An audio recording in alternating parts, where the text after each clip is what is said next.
السلام علیکم اسٹوڈنٹس، میں ہوں عثمان منشا اور لائف اینڈ لیونگ 1 کا ہمارا آج 12واں لیکچر ہے آپ کے ساتھ۔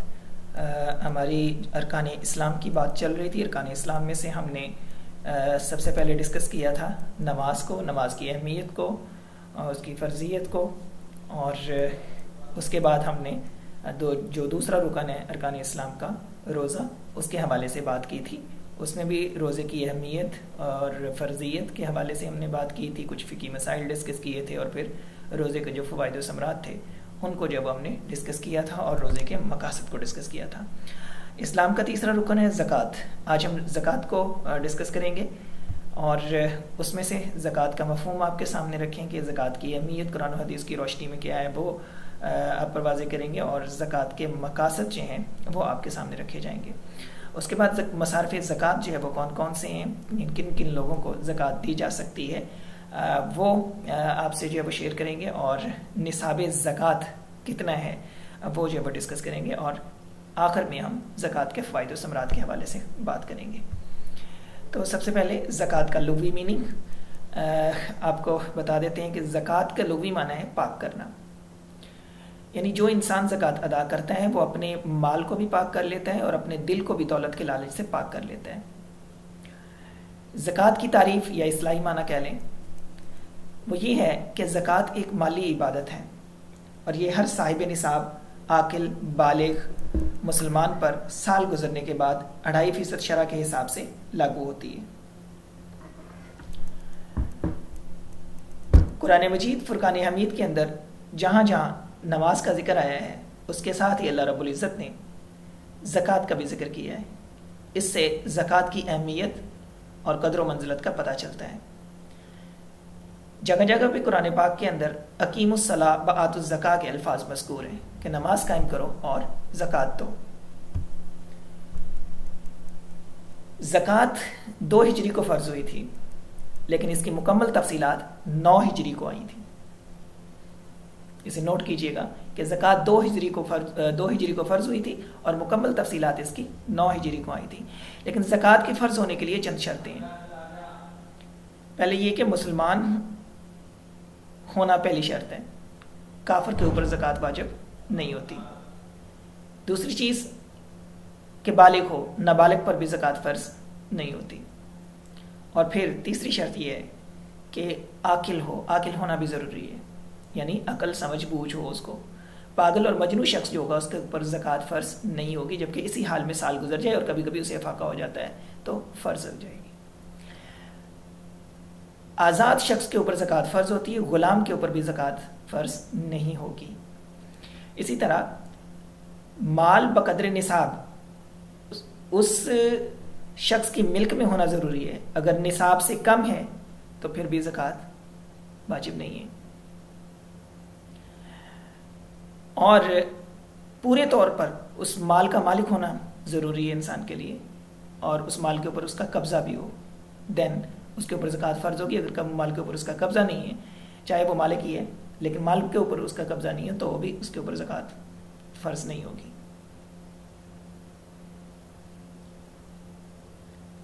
پھر نصاب کا حاجت اصلیہ سے فارغ ہونا، اور پھر نصاب پر 1 سال کامل گزر جانا۔ یہ ساری چیزیں جو ہیں وہ آپ کے سامنے رکھ دی ہیں کہ زکوٰۃ کن کن لوگوں کے اوپر فرض ہوتی ہے اور کن لوگوں کے اوپر فرض نہیں ہوتی۔